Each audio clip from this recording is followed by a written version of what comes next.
মানে একটা super hero বলা চলে, বাট একটা super hero with a vulnerable side. So আমি অনেক ইন্সপায়ার্ড হয়েছিলাম যখন মানে ভাইয়াকে দেখে, বা ভাইয়া যখন শুটগুলা করছিল।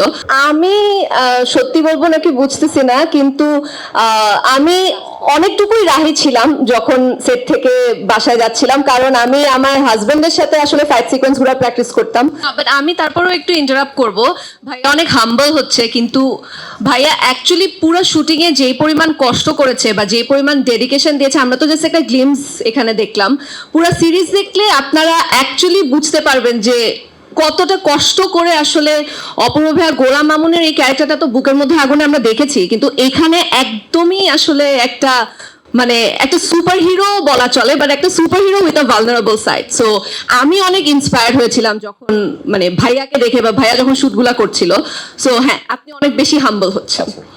এটা আমার নেচার। সরি, এটা আসলে কি চ্যালেঞ্জটা, সবচেয়ে বড় চ্যালেঞ্জটা আপনার জন্য কি ছিল? আর অপূর্ব ভাইয়ের কাছে প্রশ্ন, যে পরবর্তীতে এই সিরিজটা আপনি তো সাধারণত রোমান্টিক ধরনের করেন, অ্যাকশনের মতন ভবিষ্যতে আচ্ছা, তুমি ফার্স্ট তোমাকে কোশ্চেন করছেন। পুরোটাই আসলে চ্যালেঞ্জ ছিল। শিহাব ভাইয়া অলরেডি বলছিল যে ভাইয়ার আসলে একটা সার্টেন এক্সপেকটেশন ছিল আমার কাছে, যেটা আমি ফুলফিল করতে পারি নাই, কিন্তু তারপরেও I try to give my 100%, যে অ্যাক্টিং দিয়ে কিংবা জেস্চার, পশ্চার এবং শিখে এসে আসলে কতটুকু নিজেকে চেঞ্জ করতে পারি, এক ধরনের সাবিলাকে দর্শকরা যেভাবে দেখে এসছে সেভাবে, সেখান থেকে। সো পুরোটাই চ্যালেঞ্জিং ছিল।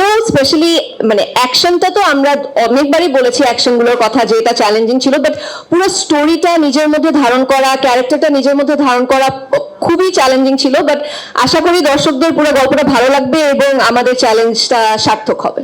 ওকে, সিনেমায় কবে দেখা যাবে? ভাইয়া তো অলরেডি বললো যে প্রত্যেকটা অ্যাক্টরের আসলে সিনেমা একটা স্বপ্ন থাকে। সো আমারও আছে অ্যাজ অ্যান অ্যাক্টর, এবং আমিও আসলে প্রিপারেশন নিচ্ছি। হয়তো খুব শীঘ্রই আপনাদের সাথে কোনো একটা নিউজ শেয়ার করব। আমি সত্যি বলবো নাকি বুঝতেছি না, কিন্তু আমি অনেকটুকুই রাহি ছিলাম যখন সেট থেকে বাসায় যাচ্ছিলাম, কারণ আমি আমার হাজবেন্ডের সাথে আসলে ফাইট সিকোয়েন্স গুলো প্র্যাকটিস করতাম। বিকজ আমি চাচ্ছিলাম যেন, যেটা আমি বারবার বলি যে শিহাব ভাইয়ের সাথে কাজ করলে আসলেই একটা চ্যালেঞ্জ থাকে। সো আমি চাচ্ছিলাম আমার 100%টা দিতে। সো আমি মানে আমার হাজবেন্ডের সাথে প্র্যাকটিস করছিলাম এবং সেই সাথে বাসায়ও চেষ্টা করছিলাম একটু সিরিয়াস, এবং আমি ইউজুয়ালি খুব মানে হাসি খুশি থাকি। সো এটা অফ করে কোনোভাবে একটু সিরিয়াস থাকলে কি রাহি ক্যারেক্টারটা আরো বেশি নিজের মধ্যে ধারণ করতে পারে কিনা।